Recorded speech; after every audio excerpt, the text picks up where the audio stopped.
हुआ। अगर आप कहीं हो तो तैयार रहे। 2 मिनट की सूचना के बाद मैं हमारे बीच है प्रशासन की तरफ से, पुलिस प्रशासन की तरफ से भगवान लाल जी सीआई साहब कोतवाली से उनको आमंत्रित करना चाहूंगा। हमारे साथ आज प्रशासन भी हमारे इस कार्यक्रम में शरीक हुआ है, तो मैं आपसे उम्मीद करूंगा कि जोरदार तालियों से उनका स्वागत किया जाए।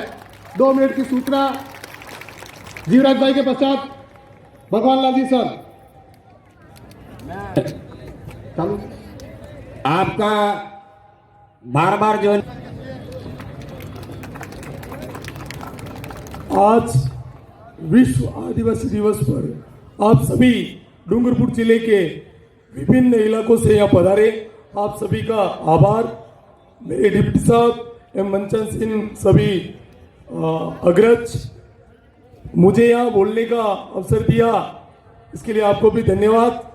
पुलिस वाले को मंच पे बोलना कम आता है, बट मैं आपसे 2 बातें करना चाहूंगा। बात यह है कि आदिवासी जल, जमीन और जंगल से प्यार करता है, प्रकृति से प्यार करता है। बहुत अच्छी बात है और प्रकृति से प्यार करना चाहिए। वातावरण शुद्ध रहता है, ये बात सही है। इसके साथ मैं कटु सत्य भी आपको बताना चाहूंगा कि वर्तमान परिस्थितियों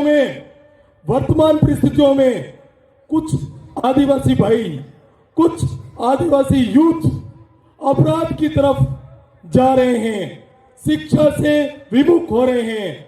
यदि अपन आदिवासी भाई, यदि ये एक साथ इकट्ठा होकर के अपनी ताकत दिखा सकते हैं, तो अभी आदिवासी भाई शिक्षा में भी अग्रसर होकर के अपनी ताकत दिखा सकते हैं, अपराध से रहित आदिवासी हो सकते हैं।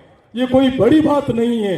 जब अपन एक साथ इकट्ठा हो सकते हैं तो निश्चित रूप से अपराध मुक्त आदिवासी भी बना सकते हैं।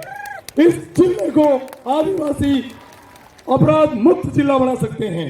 इस मुहिम में सिर्फ जो अग्रज है वो ही नहीं, हर एक यूथ के माता पिता और उसके संरक्षक की जिम्मेदारी होती है कि शाम के समय जब अपने पूर्वज या अपने अग्रज जब खाना एक साथ बैठ करके खाया करते थे और उस समय दिन भर की बातें करा करते थे, वो आज बंद हो गया है।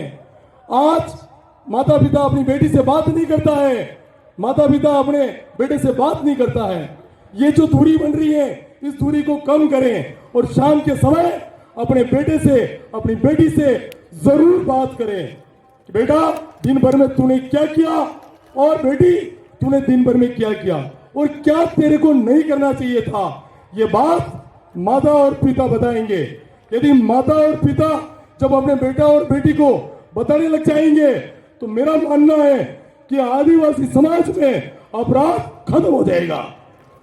जय हिंद, जय भारत। मुझे यहाँ बोलने का एक बहुत मार्मिक बात आप हमारे बीच में बोल गए।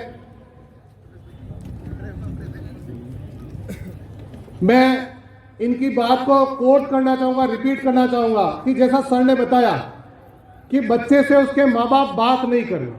जो माँ और बच्चे का जो रिश्ता है, हम उस रिश्ते को कहीं कहीं भूलते जा रहे। सर आता आंखों दाड़े हूँ की दू, सर इतने आंखों दाड़े हूँ की दू, किए जाए किने हाथे जाए, हमको कोई अता पता नहीं।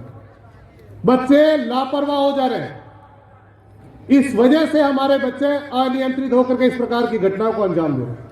हम लोग आदतन अपराधी नहीं है, हमको मजा नहीं आता साहब ऐसा करने में, लेकिन गलती किसकी है? तो पहली गलती परिवार वालों को हुई। अगर कोई बच्चा गलती करता है तो सबसे पहले उसका माँ और उसका बाप को सुनाते हैं कि तेरा छोरा ऐसी कर रहा है, तेरा छोरा ऐसी कर रहा है। समाज तो बाद में आता है। और हम गलतियां भी कितनी बड़ी कर रहे हैं कि पूरा का पूरा समाज बदनाम हो रहा है। क्या हम लोग किसी को पत्थर मार के उसकी जान लेने लायक हो गए? शर्म आनी चाहिए हमको, और शर्म आनी चाहिए ऐसे लोगों को जो इस तरह का बढ़ावा देते। पुलिस प्रशासन आज परेशान है। ये बात केवल यहां तक नहीं है, हम लोगों की आवाज दिल्ली तक उठ रही है, और दिल्ली में जो हमारे विरोधी बैठे हैं वो इस चीज का नाजायज फायदा उठा रहे हैं। हमको आदतन अपराधी घोषित करने का प्रयास किया जा रहा है, जबकि हमने कभी किसी का नुकसान नहीं किया। अरे हम जंगल में रहे, जानवरों के बीच में रहे, हमने किसी को आंख उठा करके बोला नहीं, चुपचाप अपना काम करते, चुपचाप अपना काम करते रहते और चले जाते। लेकिन आज ये हो क्या रहा है?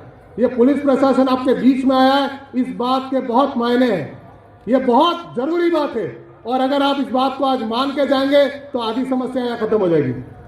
बहुत बहुत धन्यवाद सर आपका, आपने जो वक्तव्य दिया हम जरूर उस पर अमल करने का प्रयास करेंगे। आगे में मोहनलाल रौत हमारे